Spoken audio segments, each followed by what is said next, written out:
দর্শক, আমরা পাহাড় ধসে আরো খবর জানবো। রাঙামাটি এবং বান্দরবান থেকে যুক্ত হচ্ছেন আমাদের সহকর্মীরা। আমরা প্রথমে চলে যাচ্ছি রাঙামাটিতে, যেখানে রয়েছেন জিয়াউল হক। জিয়া, রাঙামাটিতে কি অবস্থা একটু জানাবেন? এই মুহূর্তে পরিস্থিতি কেমন দেখছেন? কিছুক্ষণ আগ পর্যন্ত আসলে রৌদ্রাজ্জ্বল এক প্রকৃতি ছিল, হঠাৎ বৃষ্টি নেমে আসে, এরকমই প্রকৃতি ভাবে চলছে রাঙামাটির আশপাশ এলাকাটি।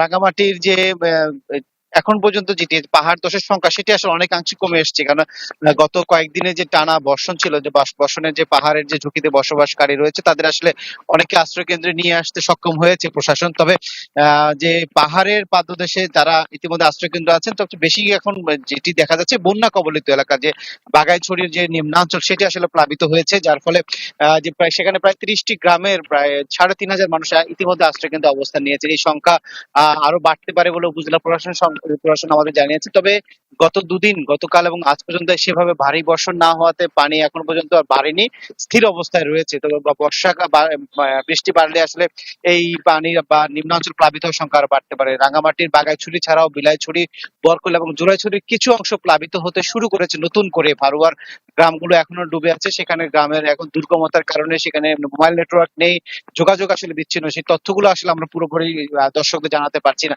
তবে প্রশাসন যেটি বলছে, সেসব এলাকাগুলোতে ত্রাণ পৌঁছানোর চেষ্টা করছে সর্বাত্মক। যেসব এলাকাগুলোতে এখন পর্যন্ত ত্রাণ পৌঁছেনি, সেই খবর জানার সাথে সাথে প্রশাসনের পক্ষ থেকে আহ খিচুড়ি রান্না সহ এবং শুকনো খাবার, চাল ডাল সহ বিভিন্ন খাবার পৌঁছে দেওয়ার চেষ্টা করছেন। জেলা প্রশাসন থেকে বলছে যারা আশ্রয় কেন্দ্র আসবে তাদের ৩ বেলা খাবারের ব্যবস্থা করা হবে।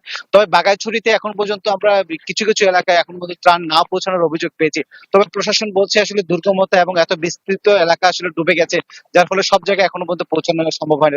রাঙামাটি বাগাইছড়ির পৌরসভার ৯টি ওয়ার্ড এবং ইউনিয়নের ৮টি ইউনিয়নে প্রায় সবগুলো গ্রামে ইতিমধ্যে পানিবন্দী অবস্থায় রয়েছে মানুষজন। তো এখানকার যে জেলা প্রশাসনের পক্ষ থেকে বলা হচ্ছে যে সবাইকে আসলে আশ্রয় কেন্দ্রে থাকলে তাদের খাবার দেওয়া হবে।